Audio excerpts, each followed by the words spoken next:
Սեփական ճանապարհից միայն 26% մասնաբաժին կունենա Հայաստանը, սա Սյունիքով անցնելիք ԱՄՆ նախագահ Թրամփի պատվին կոչված երթուղու գոյության առաջին 49 տարիների ընթացքում Միացյալ Նահանգների հետ մյուս 50 տարվա համաձայնությանը հասնելուց հետո Հայաստանի շահույթը գուցե արդեն 49% կազմի։ Սա կլինի ուրեմն ժամկետի երկարացման համար Հայաստանի Հանրապետության կողմից արվող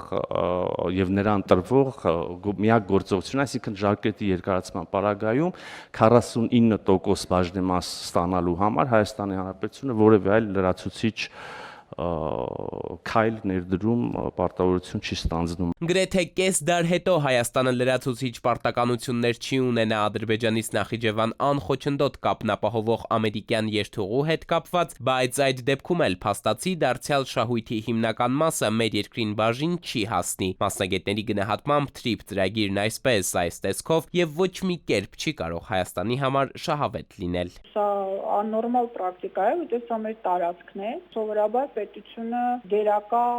տոկոս է ունենում, այսինքն եթե անգամ ինչ-որ մեծ քանակով տալիս են շահաբաժինները, ապա գոնե որոշիչ փաթեթը մնում է պետության ձեռքում կամ գոնե պայմանագրերը կնքելուց հստակ ցուցիչներ են նշվում, որ առանց պետության համաձայնության հետագա գործողություններ լինի շահաբաժինների փոխանցման կամ դրանց վաճառքի հանելու կամ դրանց ինչ-որ այլ կերպ օգտագործման, քան պայմանագրում է սահմանված, բացառապես պետության համաձայնությամբ է լինի։ Իսկ մեր պարագայում մենք չունենք նմանատիպ դրույթներ։ Այսուհանդերձ նախարար Միրզոյանը շտապում է փարատել այլ մտահոգություններ։ Շահարկումներ էին աչքի տակ ընկել, թե գուցե Ամերիկայի Միացյալ Նահանգների հետ միջպետական համաձայնագիրը չբխի օգոստոսի 8-ին, հետո նաև հունվարի 13-ին ստորագրված փաստաթղթերի տրամաբանությունից։ Վահա, ինչպես տեսնում ենք, այս համաձայնագիրը ամբողջովին ոչ միայն համահունչ է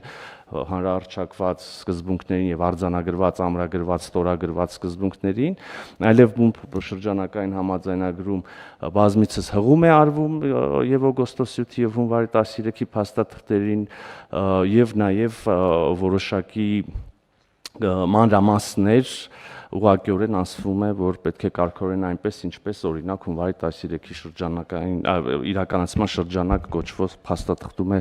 սահմանված։ Գոնե այնքանով, ինչքանով հրապարակված է տեղեկատվության մանրամասների հետ կապված մեծ խնդիրներ կան, որովհետև այնտեղ չի մասնավորեցված ոչ օգտագործման պայմանները, ոչ այդ պայմաններում Հայաստան պետության որոշիչ դերը եւ մնացած ուրեմն տարրերը, որոնց վերաբերյալ ես ենթադրում եմ ինչ որ համաձայնություններ կան, բայց դրանք գաղտնի են պահվում հանրությունից։ Ինչ վերաբերում է վերջին օրերին մամուլում շրջանառվող Trip Plus հիմնադրամին, որը ղեկավարելու է Հայաստանում բիզնեսներ ունեցող ազգությամբ ռուս Կոստանտին Սոկոլովը, արտգործնախարար Միրզոյանն ասում է, այս հիմնադրամը մեր երկրում ստեղծվելիք Trip ընկերության հետ անուղղակի կապ է ունենալու։ Trip զարգացման ընկերություն ԱՄՆ կոչվող ընկերության մեջ եւ այս ծրագրի իրականացման համար ներդրումներ ներգրավելու համար ստեղծվում է մի ամերիկյան ընկերություն, որի անունը Trip Plus է։ Trip Թրամփի ուղի հանուն միջազգային խաղաղության եւ բարգավաճման Սպիտակ տանն այս ծրագիրը հայ-ամերիկյան ու նաեւ ադրբեջանական ստորագրություններով հաստատելուց գրեթե 1 տարի հետո այն հասնում է մեր երկրի սահմանադրական ատյան։ Մայր դատարանի սեղանին է հարցն արդեն Սյունիքով ադրբեջանցիների անխոչնդոտ անցուդարձը դեպի Նախիջևան ու հետ Ադրբեջան կհամապատասխանի Հայաստանի մայր օրենքին։ Սահմանադրական դատավորներն իրենց կանաչ լույսը վառեն, Trip տրցակը Բաղրամյան 10-ից կբարձրացնեն նույն պողոտայի 19-րդ շենք ազգային ժողով, այսինքն նորընտիր խորհրդարանի վտիտ ուսերին միանգամից ճակատագրական հարցեր կդրվեն։ Էդուարդ Պողոսյան, ժամը լրատվական։